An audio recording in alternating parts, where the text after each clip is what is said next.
اولئک الذین کفروا بآیات ربہم، یہ وہ لوگ ہوں گے جو اپنے رب کی آیتوں کا انکار کریں گے، جو شرک کی حالت میں مریں گے، ان کی نیکی اللہ کرے۔ اور یہ بھی یاد رکھو، شرک کرنے والے کو نبی کی شفاعت نصیب نہیں ہوتی۔ سرکار کا دامن تھامنے کا دعویٰ کرنے سے سرکار کا دامن ملنے والا نہیں ہے، سرکار کا دامن کسی مشرک کو نصیب نہیں ہوتا۔ اس لیے میرے بھائیوں، شرک کی تمام قسموں سے بچاؤ اپنے آپ کو رکھنے کا۔ یہ گلے میں تعویذ لٹکانا یہ بھی شرک ہے۔ بعض علماء نے قرآن کی آیتوں والے تعویذ کی اجازت دی ہے، مگر دلیل کے اعتبار سے وہ بات مضبوط نہیں ہے، صحیح نہیں ہے۔ تعویذ چاہے قرآن کی آیتیں لکھی ہو، چاہے گنتیاں لکھی ہو، تعویذ تعویذ ہے۔ نبی کی حدیث عام ہے، من علق تمیمۃ فقد اشرک، اس نے تعویذ لٹکایا اس نے شرک کیا، اس لیے تعویذ کی اجازت نہیں ہے۔ اور قرآن کریم کا پڑھنا ثواب ہے، قرآن کریم کے پڑھنے سے شفا ہے، قرآن کو لٹکانے سے شفا ملے گی، اس کی کوئی دلیل نہیں ملتی۔ لہذا جو لوگ تعویذ کے ذریعے جادو کا علاج کرتے ہیں، بیماریوں کا علاج کرتے ہیں، غلط ہے۔ ایسی چیزوں سے آپ ہوشیار رہیں، خبردار ہیں۔ شرک کرنے والا قیامت کے دن نبی کی شفاعت سے بھی محروم رہے گا۔ اللہ کے پیارے نبی صلی اللہ علیہ وسلم سے پوچھا حضرت ابو ہریرہ نے کہ اے اللہ کے نبی، وہ کون سا خوش نصیب انسان ہے جو قیامت کے دن آپ کی شفاعت پائے گا، قیامت کے دن آپ اس کی شفاعت کریں گے؟ اللہ کے نبی نے فرمایا اے ابو ہریرہ، مجھے یقین تھا سب سے پہلے یہ سوال تم ہی کرو گے، کیونکہ تمہارے اندر حدیث کو سیکھنے کی تڑپ پائی ہے۔ اے قربا والو، جانا ذرا اپنے گریبان میں جھانک کے پوچھنا اپنے دل سے کہ تیرے دل میں نبی کی حدیث کی کتنی محبت ہے۔ تیرے گھر میں کون سی کتابیں رکھی ہیں؟ کبھی تو نے حدیث کی کوئی کتاب لا کے اپنے گھر میں رکھی؟ تجھے تو منع کیا گیا کہ نہیں صاحب حدیث مت لانا، حدیث کی کتابیں لاؤ گے تو گمراہ ہو جاؤ گے۔ لوگوں کی کتابیں لا کے رکھو، عام انسانوں کی کتابیں لا کے رکھو۔ نبی اکرم کی حدیث کی کتابیں آج مسلمان کے گھر میں نہیں ہے میرے گھر۔ اللہ کے نبی ابو ہریرہ سے کہے اے ابو ہریرہ، مجھے یقین تھا کہ تیرے دل میں جو حدیث کی محبت ہے، سب سے پہلے یہ سوال تو کرے۔ اب سن لو ذرا نبی کا جواب۔ قیامت کے دن اللہ کے نبی کی شفاعت کس کو ملے گی؟ اللہ کے نبی نے فرمایا اسعد الناس بشفاعتی یوم القیامہ، قیامت کے دن وہ خوش نصیب انسان جس کو میری شفاعت ملے گی، وہ کون ہوگا؟ من قال لا الہ الا اللہ خالصا من قبل نفسہ، جو دل کی گہرائی سے لا الہ الا اللہ کہے گا، جو توحید پر قائم رہے گا، جو توحید پر مرے گا، اس کو میری شفاعت ملے گی۔ ہر ایرے غیر نتھو خیرے کو نبی کی شفاعت نہیں ملے گی۔ کوئی قبروں پہ جا کے سجدہ کرے، جو گلے میں جا کے تعویذ پہنے، کوئی غیر اللہ کے نام پہ بکرے ذبح کرے، جو مزاروں پہ جا کے سجدے کرے اور اس کے بعد علی کو مشکل کشا کہے، خواجہ معین الدین چشتی اجمیری کو غریب نواز کہے، اور شیخ عبد القادر جیلانی کو دستگیر کہے، اور اس کے بعد وہ یہ دعویٰ کرے کہ سرکار کا دامن ہم تھام لیں گے۔ نہیں میرے بھائی، سرکار کا دامن کسی بدعتی کو ملنے والا نہیں ہے، سرکار کا دامن کسی شرک کرنے والا کو ملنے والا ہے۔ اور شرک کا ایک اور نقصان بیان کر کے بات ختم کرتا ہوں۔ یہ شرک جو ہوتا ہے نا، یہ انسان کو بزدل بنا دیتا ہے۔ جب انسان اللہ پر بھروسہ رکھتا ہے، توحید والا ہوتا ہے، تو نہتہ ہو کر کے وہ مضبوط ہوتا ہے۔ اور اگر شرک کرنے والا ہے، ایمان میں کمزوری ہے، تو طاقت کے باوجود وہ کمزور پڑ جاتا ہے۔ حضرت داؤد علیہ السلام کا واقعہ اور جالوت اور طالوت کا واقعہ قرآن کے دوسرے پارے کے لاسٹ میں جا کے ذرا پڑھ لینا۔ جب حضرت داؤد علیہ السلام جا رہے تھے حضرت طالوت کے لشکر میں، راستے میں ایک ندی آئی اور حضرت طالوت نے اپنی سپاہیوں سے کہا کہ خبردار اس ندی کا پانی کوئی مت پینا، بہت تیز اگر پیاس لگی ہے تو کوئی ایک چلو پانی پی سکتا ہے، باقی کسی کو پانی پینے کی اجازت نہیں۔ لیکن ان میں سے اکثر فوجیوں نے پانی پی لیا، جن کا عقیدہ کمزور تھا، جن کا ایمان کمزور تھا، سب نے پانی پی لیا۔ اب بچے تھوڑے سے لوگ، علماء نے لکھا ہے کہ یہاں بھی 313 ہی بچے بدر کی طرح۔ 313 کا لشکر آگے بڑھا، آگے ایک بہت طاقتور فوج تھی اور فوج کا کمانڈر جالوت تھا۔ جب ان دونوں فوجوں کا مقابلہ ہونے کا ٹائم آیا، قرآن کہتا ہے کہ ایمان والوں نے دعا کی ربنا افرغ علینا صبرا وثبت اقدامنا وانصرنا علی القوم الکافرین۔ تھوڑی سی تعداد میں تھے ایمان والے، توحید والے، دعا کی اے اللہ بہت بڑا لشکر ہمارے سامنے ہے. پروردگار ہم پر صبر کی بارش کو اڑیل دے, اتنا صبر دے دے کہ میدان جنگ میں ہم ڈٹ جائیں اور ہمیں ثابت قدم رکھ دے اور ہمیں ان دشمنوں پر تو کامیابی عطا کر دے. قرآن کہتا ہے فَهَزَمُوهُمْ بِإِذْنِ اللَّهِ وَقَتَلَ دَاوُودُ جَالُوتَ. چنانچہ حضرت طالوت کے لشکر نے, ایمان والوں نے, توحید والوں نے دشمنوں کا مقابلہ کیا اور دشمنوں کو شکست سے دوچار کیا.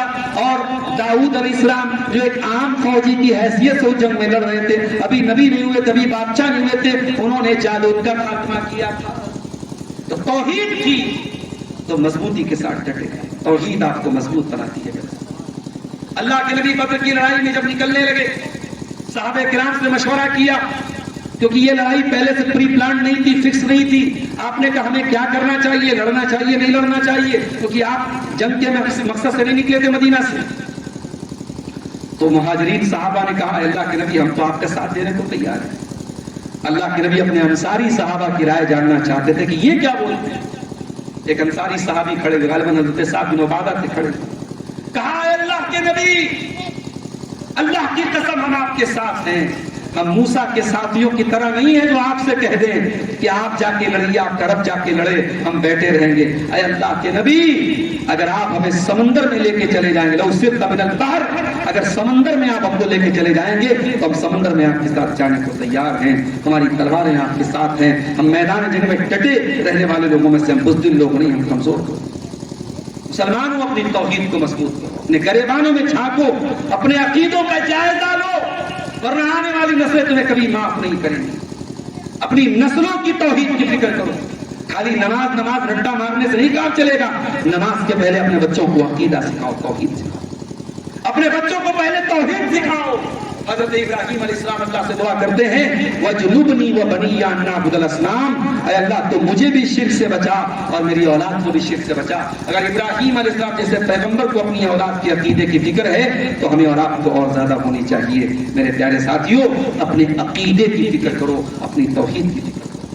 اپنی آنے والی نسلوں کو توحید دے کر کے جاؤ.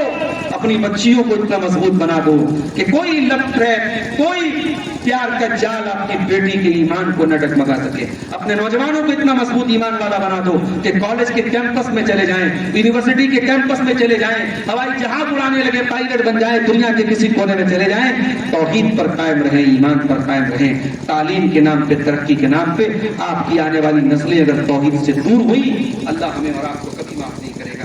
توحید کے فوائد اور شرک کے نقصانات پر یہ چند باتیں میں نے آپ کے سامنے رکھی ہیں. اللہ سے ہم دعا کرتے ہیں رب العالمین ہمیں کہنے سننے سے زیادہ عمل کی توفیق عطا فرما. اے اللہ ہمیں توحید پر مرتے دم تک تو قائم فرما. رب العالمین ہمارے وہ بھائی, اور قیامت کی نشانی بھی اللہ کے نبی نے بیان کی تھی کہ قیامت کے پہلے میری امت کے اندر وہ زمانہ آئے گا میرے امت کے کچھ لوگ مشرکوں کے ساتھ مل جائیں گے, میری امت کے اندر شرک ہوگا, اور آج وہ شرک ہو رہا ہے اور جگہ جگہ ہو رہا ہے. اللہ سے دعا کرو اللہ تعالیٰ ہماری امت مسلمہ کو, ہمارے بھائیوں کو, ہماری بہنوں کو اللہ تعالیٰ شرک کی تمام قسموں سے بچنے کی توفیق عطا فرمائے, اور ایاک نعبد و ایاک نستعین پر صحیح طریقے سے آنے کی اللہ تعالیٰ توفیق عطا فرمائے. اللہ جب تک دنیا میں زندہ رکھے اسلام پر زندہ رکھے, اور ہم سب کا خاتمہ ایمان پر ہو. ربنا تقبل منا انك انت السميع العليم وتب علينا انك انت التواب الرحيم. وصلى الله تعالى على نبينا محمد وعلى اله وصحبه اجمعين. والسلام عليكم ورحمة الله.